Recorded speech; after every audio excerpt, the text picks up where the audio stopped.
महाराष्ट्र में प्रदेश कांग्रेस अध्यक्ष नाना पटोले ने कहा है कि राज्य में शिवसेना, राष्ट्रवादी कांग्रेस पार्टी और कांग्रेस की एनडीए महागठबंधन सरकार का गठन 5 साल के लिए हुआ है और यह कोई स्थायी गठजोड़ नहीं है।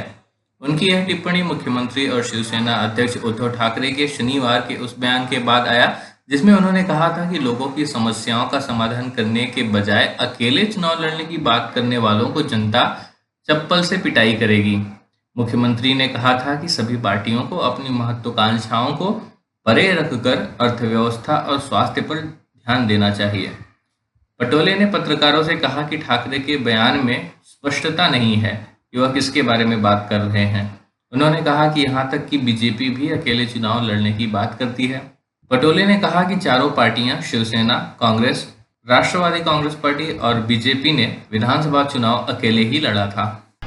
शिवसेना विधायक प्रताप सरनाईक ने कहा है कि पार्टी को अपने नेताओं और केंद्रीय जांच एजेंसियों द्वारा परेशान किए जाने से बचाने के लिए फिर से बीजेपी के साथ हाथ मिला लेना चाहिए।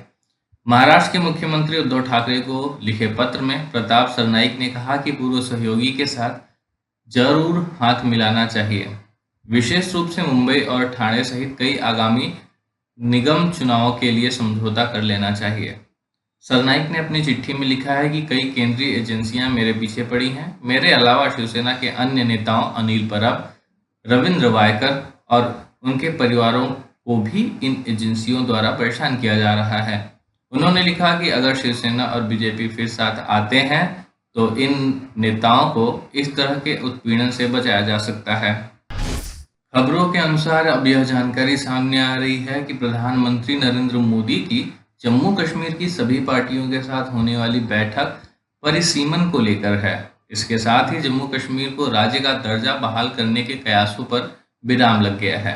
जम्मू कश्मीर को राज्य का दर्जा बहाल करने के कदम के लिए संसद की मंजूरी जरूरी होगी।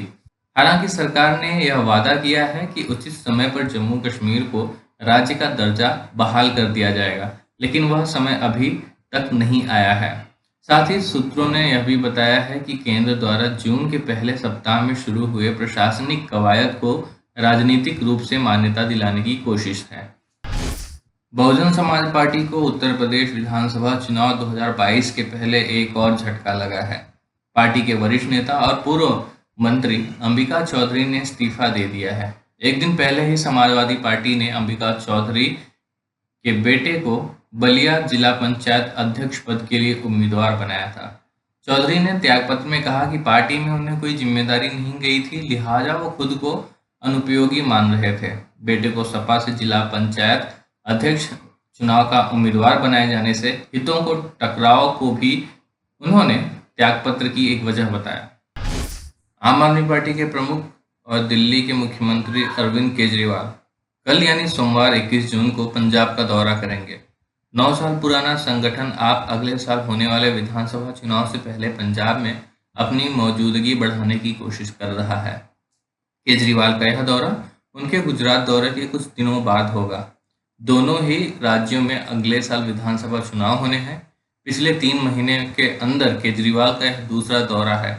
पंजाब दौरे से पहले अरविंद केजरीवाल ने पंजाबी में ट्वीट कर कहा, पंजाब बदलाव चाहता है, केवल आम आदमी पार्टी ही उम्मीद है। कल अमृतसर में मिलेंगे। अब खबरें पाइए सबसे पहले हमारे मोबाइल न्यूज एप्लीकेशन पर। एंड्रॉइड या iOS प्लेटफॉर्म पर जाइए, HW न्यूज नेटवर्क को सर्च कीजिए, डाउनलोड कीजिए और अपनी सुविधानुसार भाषा का चयन कीजिए। खबरों की भीड़ में अपने काम की खबर पाते रहिए।